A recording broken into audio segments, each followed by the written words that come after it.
Selamat datang di Kampus Pejuang Pendidik, Pendidik Pejuang. Universitas Veteran Bangun Nusantara merupakan institusi pendidikan tinggi yang memiliki motivasi untuk mencetak lulusan yang mandiri, unggul, profesional, berkarakter, dan memiliki nilai-nilai kejuangan.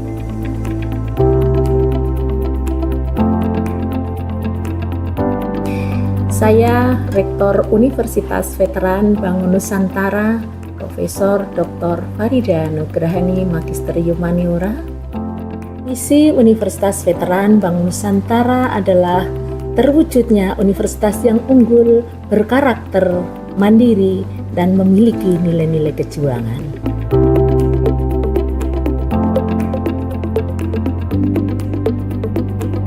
Univet bisa, Univet jaya, Univet unggul luar biasa.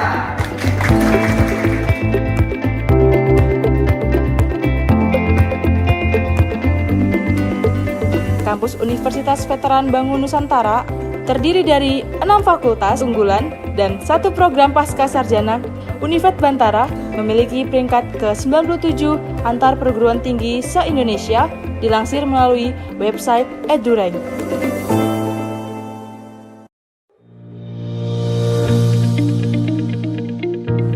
Menyelenggarakan pendidikan yang berbasis pada nilai kejuangan, Univet Bantara didukung dengan kegiatan perkuliahan yang terkelola secara profesional dan difasilitasi dengan sarana dan prasarana yang representatif guna mendukung proses pembelajaran mahasiswa.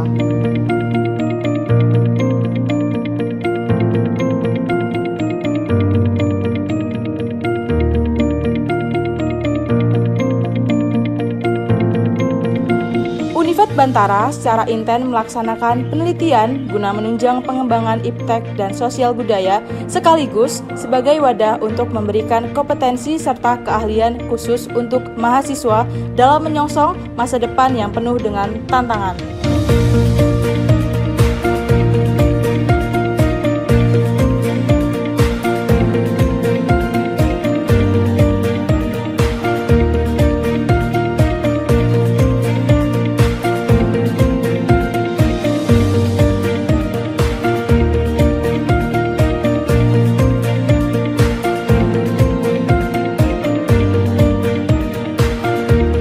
Pengabdian kepada masyarakat merupakan bagian yang secara intensif dan aktif dilaksanakan Univet Bantara dengan melibatkan dosen serta mahasiswa sebagai wadah untuk membentuk karakter serta sebagai bentuk kepedulian sosial dan menjadikan generasi Bantara.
Bismillahirrahmanirrahim. Assalamualaikum warahmatullahi wabarakatuh. Selamat pagi, salam sejahtera bagi kita semua. Perkenalkan, nama saya Eni Yulianti dari Program Studi Pendidikan Guru Sekolah Dasar PPG Calon Guru Gelombang 2 tahun 2024 dari Universitas Veteran Bangun Nusantara Sukoharjo. Adapun saya di sini, saya akan memaparkan seminar pendidikan profesi guru yang diampu oleh Prof. Dr. Farida Nugraheni M.Hum.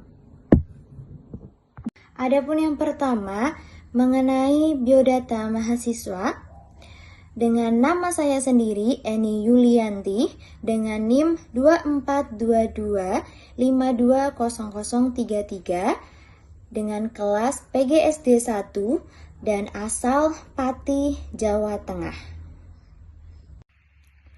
Selanjutnya, adapun layout pembahasan yang akan saya paparkan atau sampaikan pada kesempatan ini, yang pertama adalah terkait identifikasi diri, yang kedua mengenai refleksi pengalaman belajar yang bermakna, kemudian yang ketiga mengenai desain inovasi, dan keempat yaitu mengenai rencana tindak lanjut, dan yang kelima yaitu mengenai paradigma makna guru. Selanjutnya, di sini saya akan menjelaskan mengenai visi saya terhadap pendidikan di Indonesia. Visi saya terhadap pendidikan di Indonesia adalah menciptakan pembelajaran yang nyaman, menyenangkan, dan bermakna bagi peserta didik. Saya ingin pendidikan menjadi proses yang mendorong perkembangan diri tanpa tekanan, serta mampu memaksimalkan potensi anak sesuai minat, bakat, dan kebutuhannya. Nah, selain itu, saya bercita-cita agar pendidikan berkualitas itu dapat diakses secara merata oleh semua anak tanpa hambatan ekonomi, geografis, ataupun sosial. Nah, visi ini saya jadikan titik awal untuk merancang pembelajaran yang sesuai dengan kebutuhan peserta didik agar setiap anak itu merasa dilibatkan dan dimaknai dalam proses pembelajaran. Seperti itu. Selanjutnya, setelah saya memaparkan visi saya terhadap pendidikan, kini saya akan menyampaikan visi pribadi saya sebagai seorang guru. Visi saya sebagai calon guru adalah menjadi pendidik yang sangat dirindukan oleh siswanya, yang tidak hanya mengajar, tetapi juga menginspirasi dan membimbing. Saya ingin menciptakan suasana belajar yang menyenangkan, memahami kebutuhan dan potensi mereka, serta harus belajar agar pembelajaran tetap relevan dan bermakna. Nah, dengan visi ini saya berharap dapat memberikan pengalaman belajar yang tidak hanya menyenangkan, tetapi juga mendalam dan bermakna, yang dapat mendorong peserta didik untuk tumbuh dan berkembang sesuai dengan potensi mereka masing-masing. Seperti itu. Lalu, sebagai seorang calon guru, tentunya saya menyadari bahwa memiliki visi yang jelas adalah langkah pertama menuju tujuan yang lebih besar. Namun, visi saja tidak cukup. Dibutuhkan komitmen dan usaha yang berkelanjutan. Oleh karena itu, di sini saya merancang langkah-langkah yang konkret yang dapat membantu saya dalam mewujudkan visi saya sebagai seorang guru atau calon guru. Nah, langkah-langkah tersebut meliputi yaitu yang pertama, terus belajar dan mengembangkan diri. Di sini saya berkomitmen untuk meningkatkan kreativitas dan inovasi dalam mengajar agar pembelajaran tetap relevan dan menarik bagi peserta didik. Kemudian yang kedua yaitu menjalin hubungan yang baik dan penuh empati dengan peserta didik. Nah, di sini saya ingin memahami dan menghargai kebutuhan serta perasaan siswa agar terciptanya hubungan yang saling mendukung. Dan yang terakhir, menciptakan suasana belajar yang nyaman dan menyenangkan. Nah, di sini saya akan berusaha untuk menciptakan lingkungan yang mendukung agar peserta didik itu merasa nyaman dan termotivasi dalam setiap pembelajarannya. Selanjutnya, pada review pengalaman belajar, di sini selama mengikuti pendidikan profesi guru, saya telah mengambil berbagai mata kuliah yang tentunya memberikan pemahaman lebih mendalam mengenai berbagai aspek dalam dunia pendidikan. Nah, mata kuliah ini sangat berperan dalam membekali saya dengan pengetahuan, keterampilan yang diperlukan sebagai seorang guru profesional. Nah, berikut adalah beberapa mata kuliah yang saya ambil, yaitu pertama Filosofi Pendidikan Indonesia, kemudian pemahaman tentang peserta didik dan pembelajarannya, lalu ada prinsip pengajaran dan asesmen ke-1, lalu ada PPL ke-1, kemudian perspektif sosial kultural dalam pendidikan, dan pembelajaran berdiferensiasi. Kemudian ada pembelajaran sosial emosional, prinsip pembelajaran dan asesmen yang kedua, computational thinking, CT, PPL kedua, project, dan seminar. Setelah mengikuti berbagai mata kuliah yang saya sebutkan tadi, saya menyadari bahwa setiap mata kuliah itu memberikan banyak pengetahuan dan keterampilan yang berguna. Namun, ada beberapa mata kuliah yang paling bermakna bagi saya sebagai calon guru.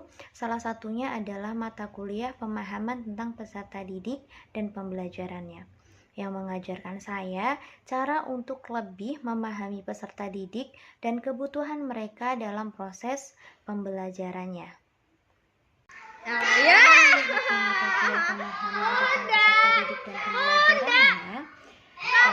sini saya banyak belajar tentang peserta didik. Saya menjadi lebih paham bahwa setiap anak itu unik, baik dalam aspek perkembangan, akademik, maupun non-akademik. Mereka memiliki kebutuhan dari belajar, tingkat kemampuan berpikir, dan banyak lainnya. Membedakan mereka satu sama lain.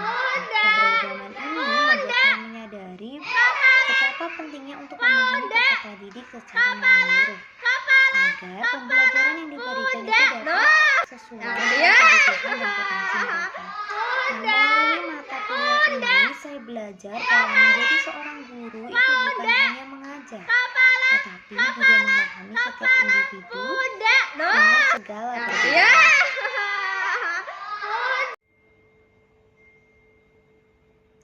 Selanjutnya, pada mata kuliah pemahaman tentang peserta didik dan pembelajarannya terdiri dari 4 topik utama yang memberikan pemahaman mendalam mengenai peserta didik. Berikut adalah topik pertama dari mata kuliah ini. Pada topik pertama ini, saya belajar tentang betapa pentingnya mengenal peserta didik secara menyeluruh. Sebagai calon guru, saya menyadari bahwa untuk mendapatkan atau mengajar dengan efektif, kita harus memahami peserta didik itu lebih dari sekedar aspek akademik mereka. Melalui teori-teori belajar dan perkembangan, saya memahami bahwa tiap siswa itu memiliki tahap perkembangan yang berbeda, baik dalam aspek fisik, kognitif, emosional, maupun emosional. Kemudian, pada topik kedua, saya belajar tentang pentingnya menciptakan pembelajaran yang berpihak pada peserta didik. Hal ini mencakup strategi-strategi seperti pembelajaran berdiferensiasi, CRT, dan TARL. Nah, pembelajaran berdiferensiasi pada topik ini tuh memungkinkan guru untuk menyesuaikan pembelajaran dengan kebutuhan, minat, dan kemampuan siswa yang berbeda. Sedangkan CRT mengajarkan bagaimana menghubungkan materi pembelajaran dengan budaya, pengalaman peserta didik. Nah, sehingga menjadikan pembelajarannya itu lebih relevan dan inklusif. Nah, sedangkan TARL sendiri di sini berfokus pada pengembangan kognitif siswa. Jadi dibedakan berdasarkan level kemampuannya mereka. Seperti itu. Dan pada topik ini belajar bahwa dan penilaian peserta didik sebaiknya itu tidak dilakukan dengan ujian tertulis saja, tetapi juga dengan berbagai cara lain seperti tugas proyek, diskusi, kelompok, atau penilaian. Nah, dengan cara-cara ini kita bisa dengan mudah melihat kekuatan dan kelemahan setiap peserta didik. Selain itu, penting juga untuk memberikan umpan balik yang jelas dan bermanfaat kepada peserta didik. Nah, di sini umpan balik ini membantu mereka memahami apa yang sudah mereka kuasai dan mana yang diperbaiki, sehingga mereka itu dapat berkembang dan belajar dengan lebih baik. Lalu pada topik keempat ini, topik ini mengajarkan saya bahwa menciptakan lingkungan belajar yang aman dan nyaman adalah hal yang menurut saya sangat penting, terutama bagi perkembangan peserta didik. Lingkungan yang mendukung seperti kelas yang bersih, nyaman, itu mungkin peserta didik itu akan nyaman dan sangat belajar. Lingkungan ini bukan hanya terkait keamanan fisik saja, tapi juga mencakup suasana emosional yang mendukung. Nah, di mana peserta didik di sini merasa bebas untuk mengungkapkan pendapat, bertanya, dan belajar tanpa rasa takut. Kita sebagai guru penting untuk memastikan bahwa setiap peserta didik itu merasa diterima, dihargai, dan didukung dalam proses pembelajarannya. Seperti itu.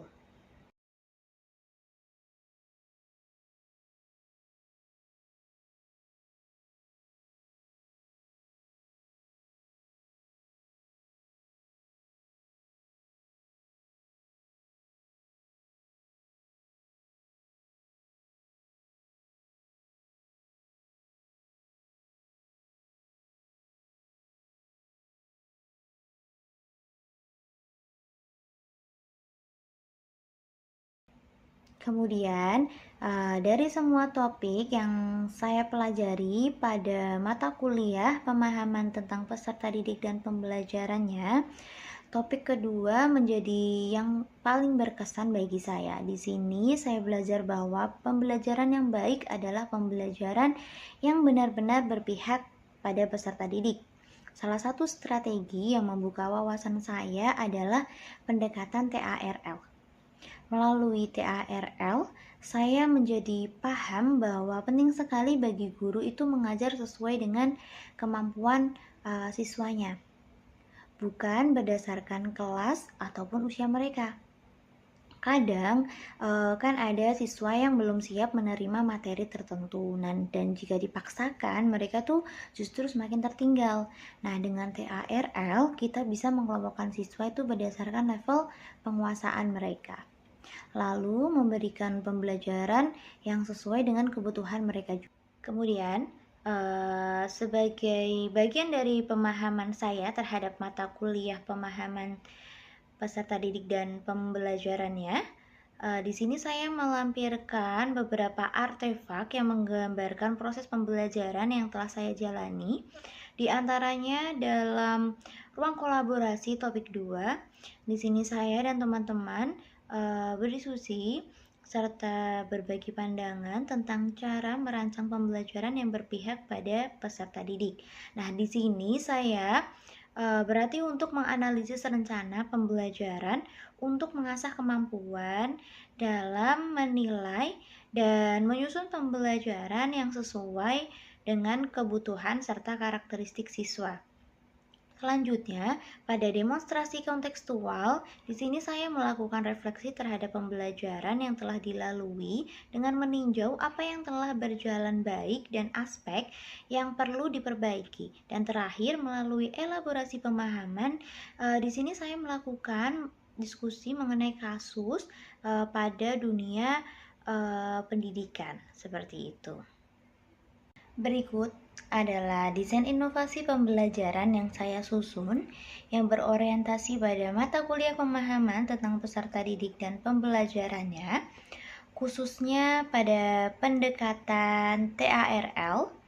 Desain ini berbentuk modul ajar yang dirancang secara inovatif dengan menyesuaikan perkembangan, kesiapan, dan kebutuhan peserta didik di kelas. Dalam penerapannya, saya menggunakan model pembelajaran kooperatif match and match, yaitu kegiatan mencocokkan pasangan kartu. Nah, inovasi tidak hanya hadir dalam penggunaan model, tetapi juga kartu yang didiferensiasikan atau disesuaikan dengan tingkat kemampuan peserta didik. Tujuan utama dari desain ini adalah untuk memastikan bahwa seluruh peserta didik itu dapat terlibat secara aktif, merasa percaya diri, dan mencapai tujuan pembelajaran secara optimal.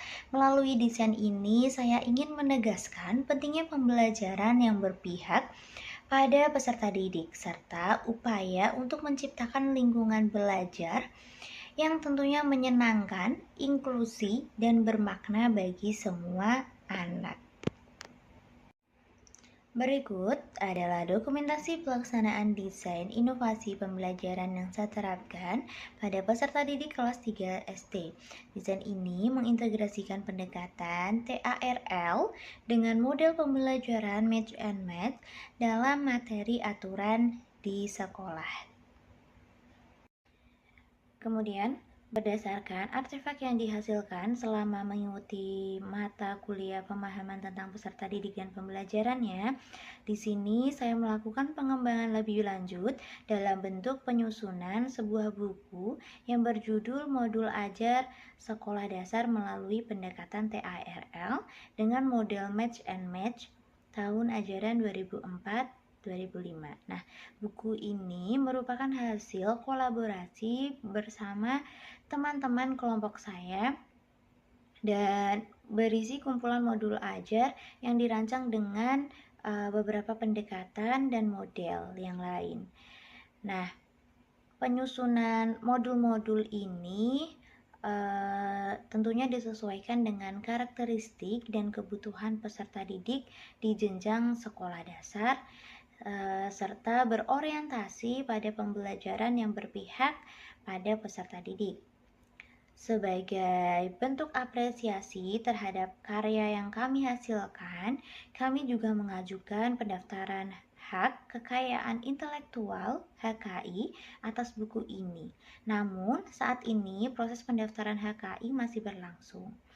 Nah, diharapkan produk ini dapat menjadi salah satu kontribusi nyata dalam pengembangan bahan ajar kontekstual dan inovatif, sekaligus mencerminkan pemahaman kami terhadap konsep pembelajaran yang adaptif, kolaboratif, dan berpusat pada peserta didik. Seperti itu. Selama mengikuti mata kuliah pemahaman tentang peserta didik dan pembelajarannya, di sini saya banyak belajar tentang peserta didik. Saya menjadi lebih paham bahwa setiap anak itu unik, baik dalam aspek perkembangan, akademik, maupun non-akademik. Mereka memiliki kebutuhan, gaya belajar, tingkat kemampuan berpikir, dan banyak hal lainnya yang membedakan mereka satu sama lain. Nah, keberagaman ini membuat saya menyadari betapa pentingnya untuk memahami peserta didik secara menyeluruh, agar pembelajaran yang diberikan itu dapat sesuai dengan kebutuhan dan potensi mereka. Nah, melalui mata kuliah ini, saya belajar bahwa menjadi seorang guru itu bukan hanya mengajar, tetapi juga memahami setiap individu dengan segala perbedaannya.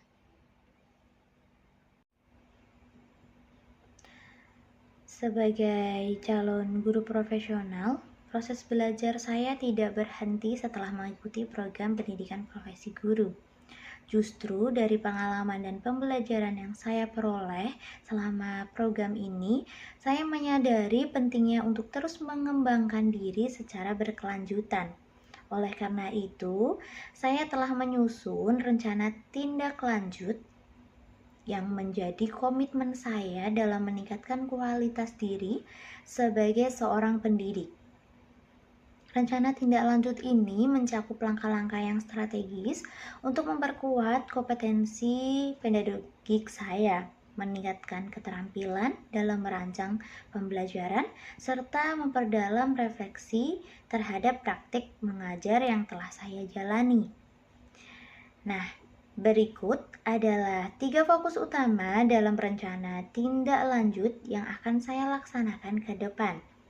Yang pertama, meningkatkan kompetensi dan pemahaman diri dalam bidang pendidikan dengan mengikuti pelatihan, webinar, atau seminar.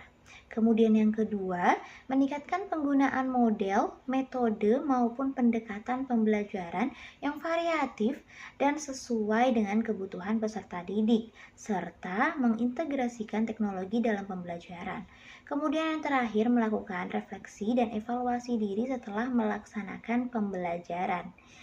Itulah rencana tindak lanjut yang akan saya laksanakan untuk kedepannya.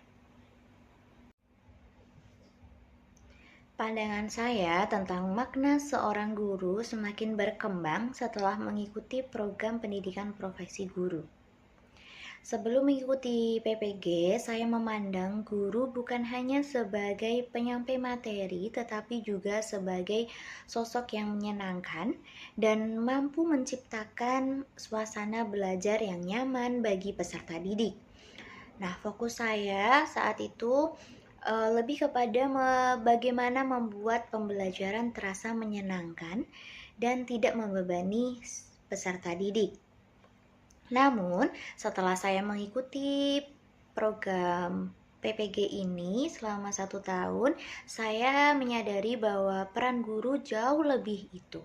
Guru adalah seorang pendidik dan pengajar yang harus memahami dan memperhatikan kebutuhan, karakteristik, serta potensi setiap peserta didik. Nah, guru memiliki tanggung jawab untuk membimbing perkembangan siswa secara menyeluruh, baik secara akademik, sosial, maupun emosional. Nah, perubahan pandangan ini membuat saya semakin sadar bahwa ternyata guru bukan hanya tentang menyampaikan pembelajaran saja, tetapi tentang hadir sepenuhnya untuk setiap anak, membangun hubungan yang bermakna, serta menciptakan lingkungan belajar yang aman dan berpihak kepada peserta didik. Itulah paradigma makna guru bagi saya setelah mengikuti PPG dan sebelum mengikuti PPG.